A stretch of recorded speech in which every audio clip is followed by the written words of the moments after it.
ассалому алайкум ҳамдиёрони иззатманд. барномаи иттилоотии пайғом пешкаши шумо мегардад. дар студия бо шумо фирӯза одилзода ва коргардон исмоилҷон холов. бо хабару гузоришҳои то ин соат ҷамъ овардаи мо ошно гардед.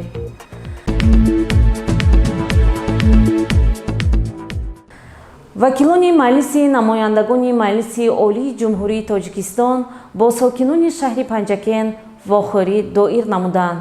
идомаи мавзӯъ дар гузориши мо.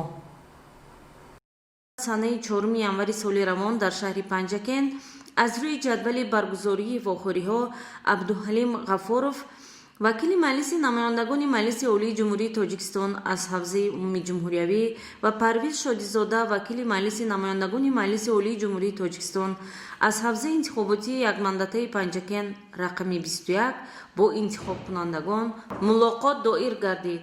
абдуҳалим ғафурзода, вакили маҷлиси намояндагони маҷлиси олии ҷумҳурии тоҷикистон аз ҳавзаи умуми ҷумҳуриявӣ роҷеъ ба сиёсати хиратмандонаи асосгузори сулҳу ваҳдати миллӣ, пешвои миллат, президенти ҷумҳурии тоҷикистон муҳтарам Эмомалӣ Раҳмон ҷиҳати таъмини сулҳу суботи сиёсӣ дар кишвар, баландбардоштани сатҳи некуаҳволии сокинони мамлакат сухан ронда, изҳор намуд ки дар баландбардоштани зиндагии мардуми шарафманди ҷумҳурии тоҷикистон саҳмгузор бошем ва ояндаи бениҳоят пурафзуду зеборо барои фарзандони худ муҳайё кунем.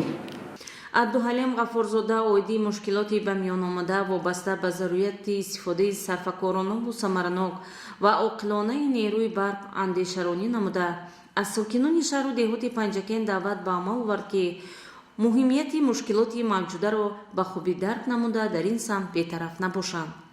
дар ҷараёни мулоқот парвиз шодизода, вакили маҷлиси намояндагони маҷлиси олии ҷумҳурии тоҷикистон аз ҳавзаи интихоботии якмандатаи панҷакен рақами 21 аз иштироки фаъолона ва содиқонаи шаҳрвандони ҷумҳурӣ дар ду чорабиниҳои муҳими сиёсӣ, интихоботи маҷлиси намояндагон ва маҷлисҳои маҳаллии вакилони халқ ва интихоботи президенти ҷумҳурии тоҷикистон ёдовар гардида, қайд намуд ки новбаста аз таъсири манфии бемории сироятии коронавирус ба аҳолӣ ва соҳаҳои гуногуни хоҷагии халқ, ҳукумати кишвар фаъолияти мунтазам ва бомароми мақомоти давлатиро дуруст ба роҳ монда, дар ин давра ҷиҳати таъмини пешрафти иқтисодии кишвар лоиҳаи қонунҳои мукаммалро таҳия ва барои баррасӣ ба маҷлиси намояндагони маҷлиси олии ҷумҳурии тоҷикистон пешниҳод намуд ки мавриди баррасӣ қарор гирифта қабул гардиданд. зикр гардид ки вазъи ҷаҳони имрӯза бо дар назардошти таъсири панҷшавии мавҷи нави пандемияи коронавирус, бӯҳрони бесобиқаи иқтисодию молиявии ҷаҳонӣ ба рушди иқтисодии иҷтимоии кишварҳо, аз он ҷумла кишвари мо таъсири манфӣ гузошт. дар чунин вазъият ягона имконияте гирифтор нагардидан ба мушкилоти норасоии озуқаворӣ дар кишвари мо рӯй овардан ба соҳаи кишоварзӣ ва самаранок истифода намудани ҳар ваҷаб замини корам ба ҳисоб меравад. роҳбарону фаъолон ва хоҷагиҳои деҳқониро зарур аст ки дар самти саривақт киш намудани зироатҳо ва гирифтани дусе ҳосил дар заминҳои назди ҳавлигӣ, кооперативҳои тиҷоратӣ ва хоҷагиҳои деҳқонӣ корбарии судмандро ба роҳ монда, бо риояи қоидаҳои беҳдоштӣ дар рушди соҳаи кишоварзӣ ва таъмини амнияти озуқавории кишвар ва пеш аз ҳама таъмини оилаи худ саҳмгузор бошанд. дар ҳафтаи вохӯрии интихобкунандагон бо вакилон суҳбат намуда ба саволҳои худ посухҳои мушаххас гирифтанд. инчунин Ансорӣ Муаззамхон, ректори донишкадаи омӯзгории Тоҷикистон дар шаҳри Панҷакен, вобаста ба зиёд намудани шумораи муассисаҳои томактабӣ, ҳамзамон бобати ба роҳ мондани семинарҳои омӯзишӣ дар самти кишоварзӣ таклифу дархостҳои судма пешниҳод намуд. дар анҷоми вохӯрӣ Абдухолиқ Холиқзода, иҷрокунандаи вазифаи раиси шаҳри Панҷакен, изҳор намуд ки дар ин самт ҷиҳати омодагиҳо ба мавсими киштукори саҳроӣ дар ҳудуди шаҳру деҳот гурӯҳҳои корӣ ташкил ва сафарбар карда шавад. зеро маҳз ин иқдом метавонад ба самаранокии кишти баҳорӣ мусоидат намояд. абдухолиқ холиқзода таъкид намуд ки истифодаи сарфакоронаи нерӯи барқ аз ҷониби мақомоти иҷроии маҳаллии ҳокимияти давлатии шаҳр зери назорати қатъӣ гирифта шуда, нуқтаҳои асосии ва охирии имрӯза миёни интихобкунандагон мавриди амал қарор дода мешавад. дар толори хурди кохи фарҳанг конференсияи 23-ми ғайринавбатии кумитаи иҷроии ҳизби халқи демократии тоҷикистон дар шаҳри панҷакен баргузор шуд. ба гузориши хабарнигоронамон дар ин бора таваҷҷӯҳ фармоед. конференсияи 23-ми ғайринавбатии кумитаи иҷроии ҳизби халқи демократии тоҷикистон дар шаҳри панҷакен дар толори хурди кохи фарҳанг бо суханронии раиси комиҷроия узи маҷлиси миллӣ маҷлиси олии ҷумҳурии тоҷикистон Мурод Шукрзода оғоз ёфта. баъди садододани суруди миллӣ бо овозии кушод раёсати конференсия комиссияи мандатӣ ва котибот интихоб карда шуд. дар конференсия масъалаи пешбарии номзад ба вакилии маҷлиси вакилони халқи вилояти Суғд ва маҷлиси вакилони халқи шаҳр ба ҷои вакили хориҷшуда мавриди муҳокима қарор гирифта. аз рӯи ин масъала Мурод Шукрзода ахборот дод ва пешниҳод дошт ки номзадии иҷрокунандаи вазифаи раиси шаҳри Панҷакен Холиқзода Абдухолиқ ва вакилии маҷлиси вакилони халқи вилояти Суғд ва вакилии маҷлиси вакилони халқи шаҳри Панҷакен пешниҳод карда шавад. сипас раиси комиссияи мандатии конференсия Фарҳод Ҳамзаев ахборот дода пешниҳод дошт ки вакилони конференсия ваколати вакилонро ки дар чорчӯбии қонунҳои амалкунандаи ҷумҳурӣ ва талаботи оинномаи ҳизби халқи демократии тоҷикистон интихоб шудаанд тасдиқ намоянд. номзадии иҷрокунандаи вазифаи раиси шаҳр Холиқзода Абдухолиқ ба вакилии маҷлиси вакилони халқи вилояти Суғд ва маҷлиси вакилони халқи шаҳри Панҷакен аз тариқи вакилони конференсия ректори донишгоҳи омӯзгои Тоҷикистон дар шаҳри Панҷакен Муаззамхон Ансорӣ, иҷрокунандаи вазифаи мудири шӯъбаи ташкилии мақомоти иҷроии ҳокимияти давлати шаҳр Дӯстзода Афзалшоҳ, сартабиби беморхонаи маркази шаҳр Маҳмадмурод Сафаров, сарвари пойгоҳи бостоншиносии Сараз Норнисо Худоёрова ҷонибдорӣ пайдо намуд ва онҳо аз хаслатҳои нек номзад, қобилияти баланди кординони ташкилотчигӣ ва маҳорати бо мардум кор карда тавонистани номзад бо далелҳо изҳори назар намуданд. дар конференсия номзад ба вакилии маҷлиси вакилони халқи вилояти Суғд ва маҷлиси вакилони халқи шаҳри Панҷакен иҷрокунандаи вазифаи раиси шаҳри Панҷакен Холиқзода Абдухолиқ сухан гуфта барои дастгирӣ ва боварӣ ба вакилони конференсия изҳори сипос намуд. конференсияи 23-ми ғайринавбатии кумитаи иҷроии ҳизби халқи демократии тоҷикистон дар шаҳри Панҷакенро раиси комиҷроия узи маҷлиси миллӣ маҷлиси олии ҷумҳурии тоҷикистон Мурод Шукрзода ҷамъбаст намуда изҳори боварӣ намуд ки интихобкунандагон дар рӯзи интихобот ба ҷонибдории номзади арзандаи ҳизби халқи демократии тоҷикистон иҷрокунандаи вазифаи раиси шаҳри Панҷакен Холиқзода Абдухолиқ овоз хоҳанд дод. барномаи иттилоотии пайғомро идома медиҳем. мутахассиси соҳаи китобдорӣ ба фаъолияти китобхонаи системаи марказонидашудаи шаҳр баҳои баланд дод. гузориши мо дар ин бора нақл мекунад. агар майли хондани китобҳои ҷадиду хуб пайдо шавад, шахс ба китобхона рӯй меорад. китобхона ки махзани хирад аст, метавонад инсонро аз санъату илм баҳра диҳад. фаъолияти китобхонаҳо дар шаҳру деҳоти Панҷакен хеле назаррасанд. сол то сол шумораи ҳам китобҳо ва ҳам китобхонҳо афзуда истоданд. сад хона китобхонӣ суде набувад, бояд ки китобхона дар сина бувад. ман Ибодова Дилрабо Қудратуллоевна, мудири китобхонаи муассисаи давлатии нашриёти нашриявии Ирфон ҳастам. бо мақсади омӯхтан ва дидан намудан аз китобхонаҳои шаҳру деҳоти Панҷакен ба ин диёри бостонӣ ташлиф овардаам. ҳангоми дидан аз ин китобхонаҳо ба фаъолияти китобхонаҳо ва китобдорон баҳои баланд додам. ҳамчун як мутахассиси соҳаи китобдорӣ. зеро дар ин ҷо беҳтарин китобхонаҳо ва китобдорони арзандаро бо чашми хеш дидам. айни замон дар китобхонаи системаи марказонидашудаи шаҳри Панҷакен ба номи Убайд Раҷаб дар маҷмӯъ 30 китобхона ки як китобхонаи марказӣ, 2 китобхонаи филиалҳои бачагона, 3 китобхона филиалҳои шаҳрӣ ва 24 китобхона филиалҳои деҳотӣ кор ва фаъолият намуда истодаанд. ин китобхонаҳо پرره به قشرهای گوناگون جامعه خدمت رسانی می نمایند. محض تأثیر و خدمت‌های شایان این کتابخانه ها و کتابداران بود که 11 نفر اعضایان فعال این کتابخانه ها در آزمون جمهوریوی فروغ صبح دانایی کتاب است اشتراک نموده سزاوار جایهای افتخاری گشتند. این باعث سرفرازی و خوشبختی است. اساسگزار سالها وحدت ملی، پیشوای معظم ملت در همه پیام و سخنرانی‌هایشان نوجوانان را تاکید می‌نمایند که همیشه رو به کتابخانه ها آورده پیوسته به مطالعه کتاب مشغول باشند. زیرا گفتند دانش از خوانش، خوانش از کتاب، کتاب در کتابخانه. جای دیگر شاعر بزرگوار فرموده روی آورد بر کتاب و دانش از آن سهل گیر تا به دانش گردی مشهور جهان و دلپذیر. تعطیل زمستانه مактаб бачагон самаранок мегузаронанд. онҳо ба маҳфилҳои гуногун ҷалб карда шудаанд. шумораи зиёди хонандагон аъзоёни фаъоли китобхонаҳо мебошанд. به هر کی هم نفسی ما بود درود، به هر کی دل به سخن می دهد سلام.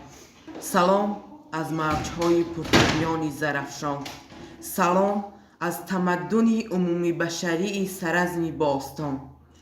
پیک نشاط از قدم‌های نخستین استوارانه و دوراندیشانه رئیس محترم عبدالخالق خالقزاده.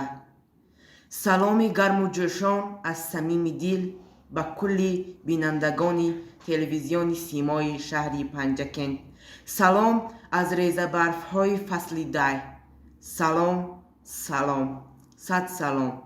بنده نورو صاحب جان حسینویچ، خواننده صنفی 8B مؤسسه تحصیلات میانه عمومی رقم 18 دهه ارتوچ جماعت دهاتی رودکی شهر پنجکن و همزمان اشتراکچی دور جمهوریوی آزمون فروغ صبح دانایی کتاب است در سال 2020 و غالب دور مؤسسوی شهری، ولایتی و جمهوریوی آزمونی مذکور. همزمان عضو فعال کتابخانه مرکزی به نام عبید رجب هستم و منتداری خویش را برای خدمت خوب و خدمت با معامله مهر و صمیمی به دیرکتوری کتابخانه یحیی مولوده و کارکنان کتابخانه میرسانم که برای توسعه کتاب‌های خواندنباب و خدمت رسانی به نهایت درجه خوب و ما کمک رسانیدند و ما از آنها منتدار هستیم و کوشش می‌نماییم که جواباً به این خدمت‌های شایسته‌شان که کتاب‌های خواندنباب را توصیه می‌دهند ما در آزمون‌ها شرکت ورزیده سزاوار جای نمایان گردیده آبروی شهر پنجکن را و آبروی کتابخانه را به درجه بلند برانیم. صاحب جان تأثیرات‌های خود را از جنبستی آزمون فروغ صبح دانایی ابراز دارید. آزمون فروغ صبح دانایی زمین لرزه فکری است در نهاد هر یک شخصی صاحب تمدن و با معرفت، خودشناس و خودآگاه. فروغ صبح دانایی میدان فراخ فکری است برای آنهایی که پیوسته شعر و ادب را پیگیری می نمایند و همیشه خواهان آن هستند که هر یک فرد روشن ضمیر همیشه پیگیری کننده شعر و ادب باشد. من خود شاهدی آن بودم که آزمون فروغ صبح دانایی تمام امکانیت ها را فراهم آورده است.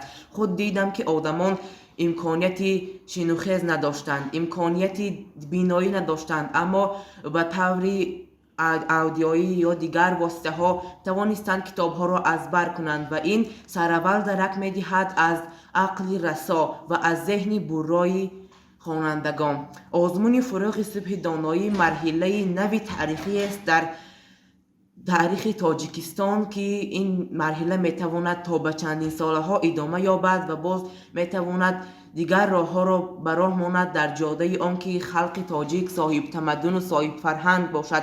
گرچنده که خلق تاجیک صاحب تمدن و صاحب فرهنگ بود، هست و خواهد ماند. حکمان خیلی هم با ثبات میپرسیدند، سوال ها آنقدر مشکل بودند کس خود را در یک محیط سالم دریافته میتوانست. هیچ حسیات و هیجان در من نبود. من به سوال های حکمان خوب جواب دادم و نیت بر آن میبندم که در سال آینده نیز شرکت ورزیده دانش مهارت خود را با صیقل دهم و صاحب جای نمایان گردیده باشم. ما باید نه تنها به ادبیات توجه کنیم بلکه باز به فنهای دقیق رو آوریم تا اینکه ما همه طرفه دانا باشیم، زور باشیم، توانمند باشیم. хизматрасониҳои сатҳи баланд фаъолияти пурбори китобдорони китобхонаи марказии шаҳри панҷакен буд ки аъзоёни фаъолаш дар озмуни ҷумҳуриявии фурӯғи субҳи донои китоб аст ғолибият ба даст оварданду шоҳҷоиза ба панҷакент омад. ман бобокалонова мадина мудири толори хизматрасонии китобхонаи марказӣ мебошам.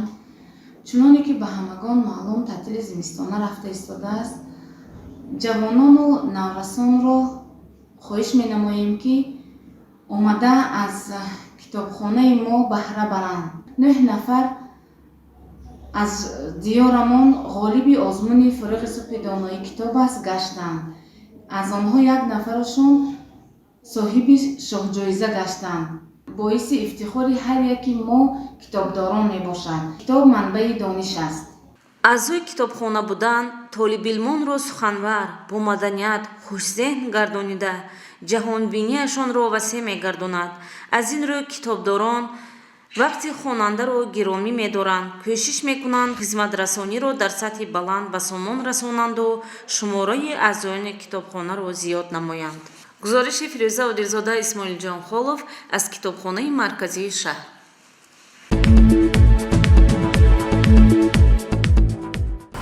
чанде аст ки дар мавзеъҳои гуногуни шаҳр чароғакҳои роҳнамо корношоям гардидаанд. гузориши навбатии хабарнигоронамон аз назди бинои банки эсхата омода гардидааст.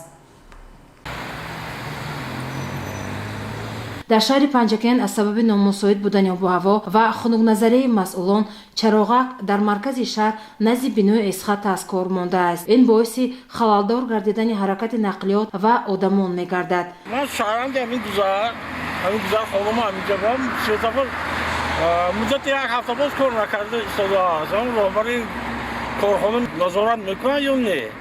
я садама шавад ё ронанда ё пиёдагар. барои ҳамин роҳбарият илтимос мекард ки сетафар дар наздик ба кор дароранд. одам серода мен дар инҷо калиеша маркази шаҳри бонки эсхата бо пага мактаб сар мешавад бачаҳо мактаб мераванд. барои илтимос ҳамин чориши дида шавад. умрос худи манам мошино эътибор наметавонам знакам нест пешиход знаки пешиход нест шофёрро ё намека умрос аварӣ шудан ҳавоҳо гарм буд ки набуд саволам нест. من خواهش میکنم که همه صبر کنند. با شهروندان شهر پنجاکن خواهشمندیم که از مسئولان چراغک راهنما طول چند روز است که چراغک‌های راهنمای ما فعالیت نمی‌کنند. با خواهشمندیم که از آنها این چراغک‌ها را به کار درآورند. از رانندگان خواهش می‌کنیم که به چراغک‌ها اهمیت جدی دهند. من راننده خسیر سنزه میشم.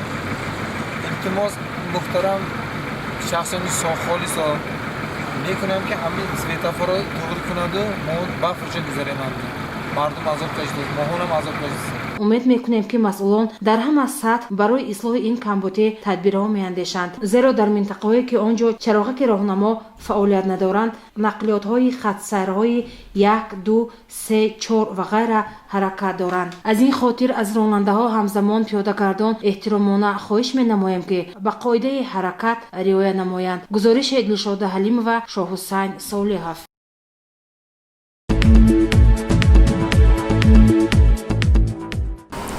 дар шаҳри бостониамон мавзеъҳои ободу зебо кам нестанд, лек амалҳои ношоистае во мехӯранд ки боиси костагаштани намуди дилрабои шаҳр мегарданд. фарҳанги шаҳрнишинӣ тақозо менамояд ки сокинон нисбат ба тозагиву ободии он бетаваҷҷӯҳ набошанд. мутаассифона дар девори хонаҳои истиқоматӣ ва биноҳои гуногун аломатҳою навиштаҷотҳои берак мушоҳида мешаванд ки намуди шаҳрро дилхарошкунанда мегардонанд. шаҳри мо ки таърихи 5500 сола дораду соҳибтамаддун аст, бо намои дилчаспи хеш бояд намунаи ибрат бошад.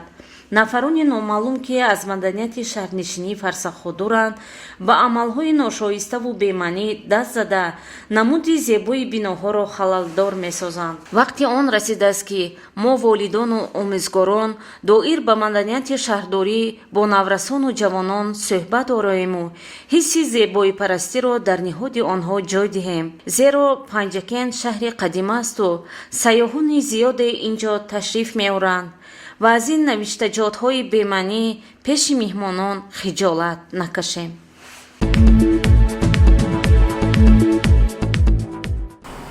ҳамдирони иззатманд, дар ҳамин ҷо барномаи иттилоотии пайғом поён меёбад.